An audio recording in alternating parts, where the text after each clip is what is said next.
పెద్దరాయుడు చిన్నరాయుడు ఆస్తుల గోల క్లైమాక్స్ కి చేరిపోయింది. మంచు మోహన్ బాబు, మంచు మనోజ్ పరస్పర వాగ్వాదం, దూషణలతో రంగారెడ్డి జిల్లా కలెక్టరేట్ దద్దరిల్లిపోయింది. ఇక కలెక్టర్ కోర్టులో ఈ ఆస్తిపాస్తుల కుస్తీకి ఫినిషింగ్ టచ్ ఎలా ఉండబోతుంది అనేది ఇప్పుడు ఉత్కంఠ రేపుతున్న విషయం.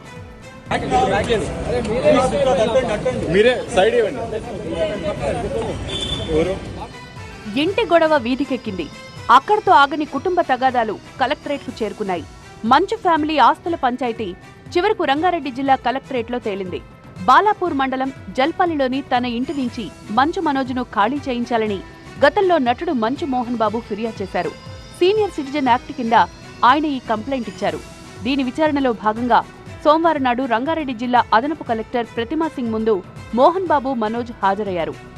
ఈ విచారణకు 100 ఫైల్స్ ఉన్న పెద్ద బాక్స్ను తీసుకుని మంచు మనోజ్ హాజరయ్యారు. మంచు విష్ణు సంపాదించిన ఆస్తుల వివరాలు, తిరుపతిలోని ఎంబీ యూనివర్సిటీలో జరిగిన అవకతవకల వ్యవహారాలకు సంబంధించిన డాక్యుమెంట్స్ అంటూ అడిషనల్ కలెక్టర్కు సమర్పించినట్లు తెలుస్తోంది. తమ కుటుంబానికి సంబంధించిన ఆస్తులను విష్ణు మిస్యూజ్ చేసి వాటిని బ్యాంకులో తనఖా పెట్టి రుణాలు పొందారని, దానికి సంబంధించిన డాక్యుమెంట్స్ ని పరిశీలించాలని అదనపు కలెక్టర్కు మనోజ్ విన్నవించినట్లు సమాచారం. పలు కంపెనీలు సృష్టించి మనీ డైవర్షన్ కు విష్ణు పాల్పడ్డారని మనోజ్ కంప్లైంట్ చేశారు. ఇక మెజిస్ట్రేట్ ఎదుటే మంచు మనోజ్, మోహన్ బాబు పరస్పరం దూషించుకున్నారని సమాచారం. తండ్రి కొడుకుల మధ్య వాగ్వాదం కొంతసేపు సాగిందని తెలుస్తోంది. సుమారు 2 గంటల పాటు మెజిస్ట్రేట్ విచారణ సాగింది. ఆస్తి తగాదాలకు సంబంధించి ప్రతిమా సింగ్ కు పూర్తి వివరాలు అందజేసి కలెక్టర్ కార్యాలయం నుంచి మోహన్ బాబు, మనోజ్ వెనుదిరిగారు. మీడియాతో మాట్లాడకుండా ఆవేశంగా వెళ్లిపారు మంచు మనోజ్.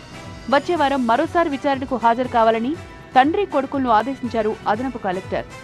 గత కొద్ది నెలలుగా మంచు ఫ్యామిలీలో వార్ నడుస్తోంది. మంచు విష్ణు, మోహన్ బాబు ఒకవైపు, మంచు మనోజ్, అతని భార్య మౌనిక మరో వర్గంగా మోహరించి కాకరేపుతున్నారు. కుటుంబ తగాదాలుగా మొదలైన గొడవలు చివరకు ఆస్తుల పంచాయతీగా మారిపోయాయి. కొద్ది నెలల క్రితం జల్పల్లిలోని మోహన్ బాబు నివాసం వేదికగా మనోజ్, విష్ణు వర్గాలు బౌన్సర్లతో మోహరించి బీభత్సం సృష్టించాయి. ఇంట్లోకి వెళ్లేందుకు తలుపులు బద్దలు కొట్టి లోపలికి వెళ్లారు మనోజ్. ఆ ఘర్షణలో అతడికి స్వల్ప గాయాలు కూడా అయ్యాయి. ఆ తర్వాత పోలీసుల జోక్యంతో గొడవ కొద్దిగా సద్దుమణిగినట్లే కనిపించింది. అయితే గత నెలలో మంచు ఫ్యామిలీ గొడవలు హైదరాబాద్ నుంచి తిరుపతికి షిఫ్ట్ అయ్యాయి. సంక్రాంతి సందర్భంగా తిరుపతిలో ఉన్న మోహన్ బాబు యూనివర్సిటీలోకి వెళ్లేందుకు మనోజ్ దంపతులు ప్రయత్నించడంతో సెక్యూరిటీ సిబ్బందితో పాటు పోలీసులు కూడా అడ్డుకున్నారు. అలా 2 సార్లు జరగడంతో చంద్రగిరి పోలీస్ స్టేషన్లో కంప్లైంట్ ఇచ్చారు మనోజ్. ఆ తర్వాత తాజాగా రంగారెడ్డి కలెక్టరేట్ కి చేరింది మంచు వారి ఆస్తుల పంచాయతీ. ఈ మంచు మంటలు ఎప్పటికి చల్లారుతాయో చూడాలి.